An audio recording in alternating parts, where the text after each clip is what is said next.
All right, let's dive in. If you've got your sights set on a top B school in India, you already know the CAT application can feel like a test all on its own. So in this explainer, we're going to crack open those official documents and turn what seems like a really complex process into a simple, step-by-step guide you can actually follow. Because let's be real, this is way more than just filling out a form, right? This is the starting line for your IM journey. So let's make absolutely sure you nail it right from the very beginning. So here's our game plan. We'll kick things off with what CAT even is. Then we'll figure out if you're eligible. After that, we'll put together your document checklist, walk through the application forms section by section, cover those super important dates and fees, and finally, take a peek at what happens after you hit that submit button. Okay, first things first. Before we get lost in the weeds, let's pull back for a second. What in the world is the Common Admissions Test? And why does this one exam carry so much weight? You can think of CAT as the ultimate gatekeeper. It is the mandatory, computer-based exam you have to clear just to get your foot in the door for postgrad and fellow programs at all 21 IIMs. It's basically the one key that can unlock a whole lot of doors for you. Now, before you start thinking about documents or deadlines, there's one really big question you've got to answer first. Are you even eligible? This is hurdle number one, and it's the most important one. So the main thing it comes down to is your graduation marks. For general, EWS, and NCOBC candidates, that magic number you need to hit is 50%. Now, if you're in the SC, ST, or persons with disability categories, there's a bit more breathing room. The requirement is 45%. And, here's something that a lot of people actually get wrong. You don't have to have your degree certificate in your hand to apply. If you're in your final year, or maybe you've finished your exams and you're just waiting for the results, guess what? You are totally eligible to take the test. This is huge because it lets current students get a major head start. All right, let's talk about something that trips people up all the time, CGPA. What do you do if your university doesn't give you a conversion formula? First, don't panic. The CAT folks have a standard rule for this, so there's no guesswork.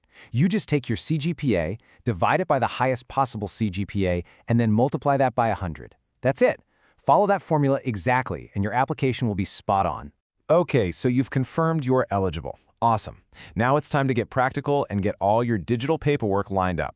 Seriously, think of this as your pre-flight checklist. Getting this right ensures a smooth takeoff when you actually start filling things out. Let's go through your toolkit. First, you need a valid email and mobile number that you're going to have access to this whole time. Second, a pretty recent passport photo, white background, and your signature, both scanned. And last but not least, if you're applying under a reserved category, it is absolutely non-negotiable. You have to have your certificate scanned and ready to go as a PDF. I want to pause on this for just a second because this is so important. This isn't my advice. This is a direct quote from the official documents. It's not a suggestion, it's a hard rule. If you're applying under a reserved category and you don't upload that certificate, your registration is rejected. End of story. All right, you've got your documents. It is time to face the beast, the application form itself. But don't worry. We're going to break it down. It's not a mountain, it's just a series of small, manageable steps. Think of this table as your ultimate cheat sheet. For personal details, your name has to match your 10th grade certificate. Exactly. For academics, when you're calculating your percentage, you have to use every single subject on your mark sheet. Quick heads up on work experience. Only full-time work after you've graduated counts.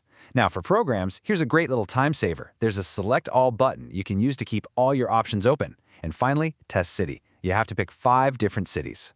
And here we are. This is the single most important rule of this entire process. I'm not kidding.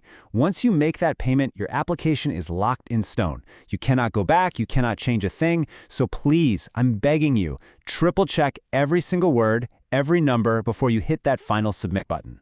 All right, let's switch gears and talk logistics. Knowing the timeline and how much it's going to cost is just as important as filling out the form right. These are the details you really can't afford to get wrong. So here's the entire schedule laid out for you. Get your calendar ready. Registration opens up on August 1st. It slams shut at 5 p.m. on September 13th. The big day, test day, is November 30th. And then you can expect to see your results pop up in the first week of January 2026. Now, let's talk about the fee. If you're in the general, EWS, or NCOBC categories, the one-time, non-refundable registration fee is 2,600 rupees. And just remember, that's a flat fee, no matter how many programs you apply for. And for candidates in the SC, ST, or persons with disability categories, that fee is cut right in half, down to 1,300 rupees. So you did it. You checked everything, you uploaded your documents, you paid the fee, and you hit submit.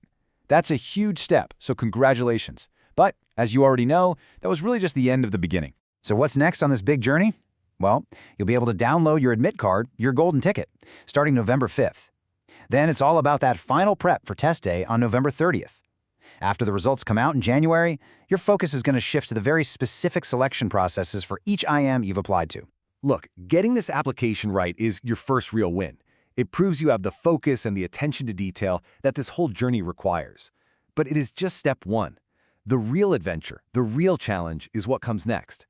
So the question isn't just if you're ready, it's how are you going to prepare to turn this piece of paper into an acceptance letter.